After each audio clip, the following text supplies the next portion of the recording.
The best way of describing our Jammu and Kashmir as affected by terrorism than by saying it actually a conflict place. This is a terminology which is used by the, usually by the adversary. Some other day we will have a debate on this, but however, जो आपका सवाल है उसका जो मैं समझता हूँ वो आप ये कहते हैं कि ये 3 लॉज एक J&K जैसे स्पेशल सिचुएशन में किस तरीके से मदद करेगा। तो मैंने वो इनॉग्रेशन सेरेमनी में भी अपनी स्टेटमेंट में स्पीच में ये कहा कि इस कानून में एक ज़बरदस्त तरीके से एक बैलेंस है। ये बैलेंस जो हमारी कॉन्स्टिट्यूशनल वैल्यूज है, कॉन्स्टिट्यूशनल मोरालिटी है, उसको पूरा माइंड में रखते हुए, यानी कि public safety, public security, national security, national integrity, इस चीज़ को बरकरार रखते हुए, इसको संभालते हुए आप किस तरीके से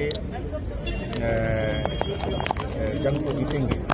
यानी कि ऐसा नहीं होना चाहिए, कोई भी कानून की सिस्टम पे में ये इरादा नहीं है कि आप इंडिविजुअल राइट्स को बचाते बचाते जिस नाव पर आप सवार हैं उस नाव को ही डुबो दें। उस नाव में सब कोई सवार है, आप भी हैं, मैं भी हूँ, उसी में सारे तंत्र है, जुडिशरी भी है, उसमें पुलिस भी है, प्रोसिक्यूटर भी है, अक्यूज्ड भी है, विक्टिम भी है। तो नाव बहुत इम्पोर्टेंट है, उस नाव का रक्षा करना, उस नाव को बनाए रखना, उसको रहते हुए रखना बहुत ज़रूरी है। तो एक कई बार ऐसा सिस्टम होता था, हमको लगता था कि इस की बैलेंस बिगड़ जाती है। देखो, एक आम नागरिक के तौर पे, जैसे चीफ जस्टिस साहब ने भी अपनी तकरीर में कहा कि विक्टिम को भी तो इस बात की तकलीफ होती है कि मुझे सताया हुआ बंदा, मुझ पर हमला किया हुआ बंदा, उसको सजा नहीं मिल पा रहा है। या जैसे मैं कई बार कहता हूँ कि पिछले 3 दशकों में या उससे ज़्यादा 35 साल के अंदर जो 45 से 46 हज़ार की जो मौत हुई है, उसमें से सीधी सी बात है कि 6,000 के करीब जो पुलिस और आर्मी और पैरामिलिट्री और सिक्योरिटी फोर्स की शहादत, उसको छोड़ दीजिए। सीधा सीधा आंकड़े बताते हैं, उसमें कोई माने डाइल्यूशन नहीं है, कोई झूठापन नहीं है। कभी भी किसी भी डिबेट में हमारे पास ऑथेंटिक एविडेंस है कि 12,000 के करीब लोग जो इन्होंने यहाँ पे जाने हुई है वो टेररिस्ट के हाथ में। करीब 23,000 के करीब टेररिस्ट भी मारे गए। 12,000 ऐसे लोग हैं जिसमें ग्रुप मास मर्डर भी है, औरतों की भी जानें हैं, लोगों की भी जानें हैं, मुखबिर की ठप्पा लगा के उनकी भी जानें ली गई है। तो उन्हीं लोगों ने कोर्ट बनाया, उन्हीं लोगों ने उसको जज भी बना, प्रोसिक्यूटर भी बनी, पुलिस, ये सब हुआ है। इससे हम भाग नहीं सकते। मतलब मेरा तो जिम्मेदारी है कि मैं भाग नहीं सकता हूँ, सरकार और स्टेट का भी जिम्मेदारी है कि भाग नहीं सकते। उसमें मैं भी शामिल हो सकता हूँ, आप भी शामिल हो सकते हैं, कई सारे जर्नलिस्ट भी इसमें अपने जाने हुई हैं।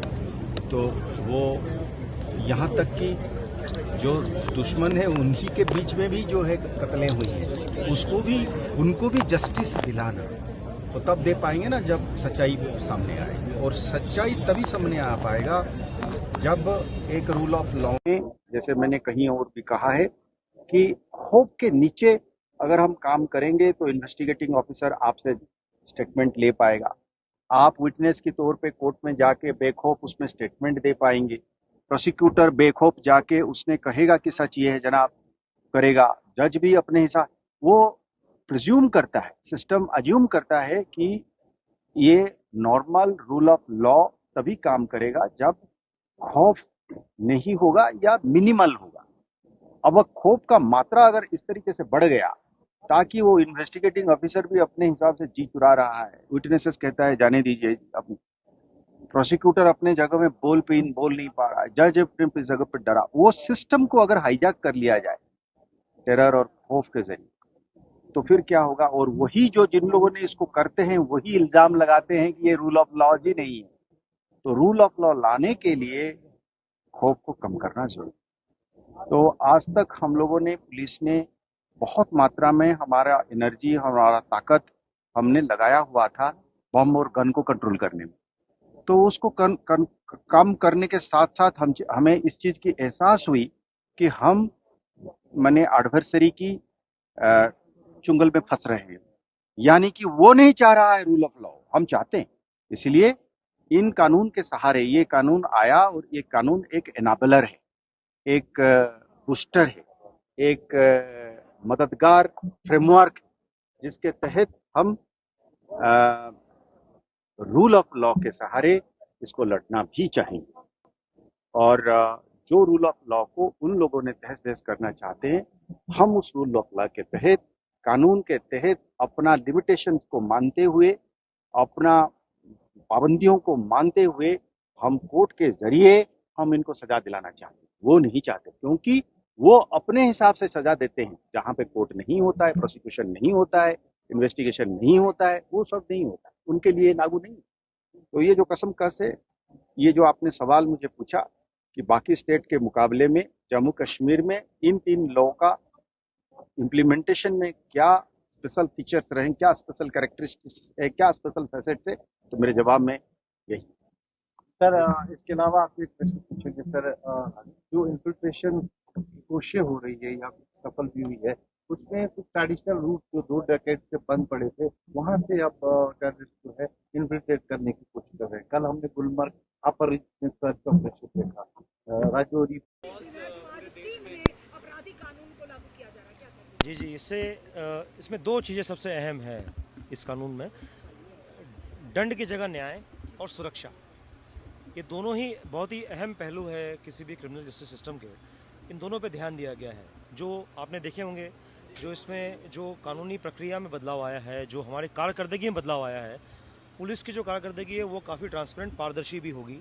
और ऑर्गेनाइज क्राइम के संबंध में जैसे मैं बात करूं जम्मू संभाग के संदर्भ में, तो उसमें हमें भी उसमें उनके खिलाफ कार्रवाई करने के लिए बल मिलेगा। इसमें प्रॉपर्टी फोरफीचर के भी प्रावधान है, तो उससे भी हमें और बल मिलेगा कि हम इनके खिलाफ एक प्रभावी और सक्षम कार्रवाई कर सकेंगे। सर, चैलेंजेस भी हैं इसके साथ-साथ, फेक कंप्लेंट इससे बढ़ने का जो है आशंका बनी रहेगी। वो रहेगा, लेकिन हमारी अकाउंटेबिलिटी भी रहेगी कि उनको त्वरित और समय पर हम उन कंप्लेंट्स का डिस्पोजल कर पाएँ। जैसे 15 दिन का प्रावधान है कि उसकी हम इंक्वायरी करें और उस पर त्वरित कार्रवाई करें। सर, टेररिज्म भी एक चैलेंज है जम्मू कश्मीर में, उसको खत्म करने के लिए ये जो लॉज हैं, ये कितने सक्षम हैं?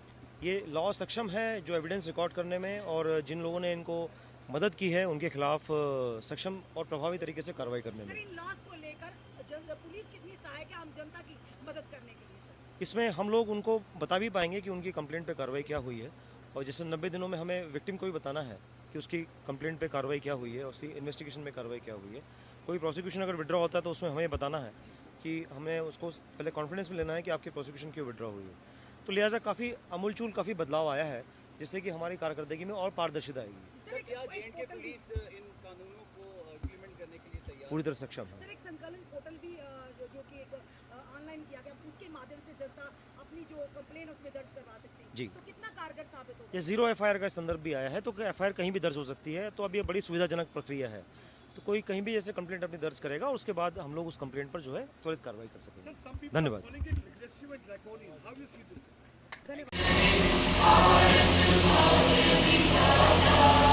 पंजाब सिंध गुजरात मराठा द्राविड़ उत्कल गंगा विंध्य हिमाचल यमुना गंगा उच्चल जगति तरंगा तब शुभ नामे जागे तब शुभ आशीष मांगे गाहे तब जय गाथा जय गण मंगल दायक जय हे भारत भाग्य विधाता जय हे जय हे जय हे जय जय जय जय हे।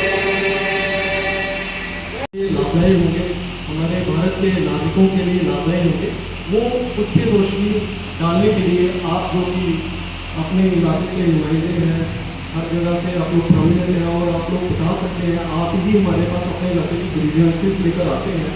आप लोगों को सबसे पहले पता होना चाहिए, इसलिए आज हर एक पुलिस स्टेशन में वहाँ के प्रोमिनेंट्स को बुला के, वहाँ के इज्जतदार शहरियों को बुला के ये आज का प्रोग्राम जो है वो शॉर्ट नोटिस को उस कैटेगरी में नहीं आएगा। देशद्रोह कुछ और डेफिनेशन आ जाएगी और देशद्रोह और राजद्रोह में राजद्रोह को खत्म किया गया। तो ऐसे ही पहले जो सियासत क्रिमिनल प्रोसीजर जो कोर्ट था हमारा, जिसके तहत हम और जजेस जो थे, कोर्ट जो भी काम करते थे, हमें किस तरीके से काम करना है, उसको आप चेंज करके भारतीय नागरिक सुरक्षा अधिनियम के साथ चेंज किया गया है। मतलब वहाँ पे भी सुरक्षा दिया गया है। पहले जो था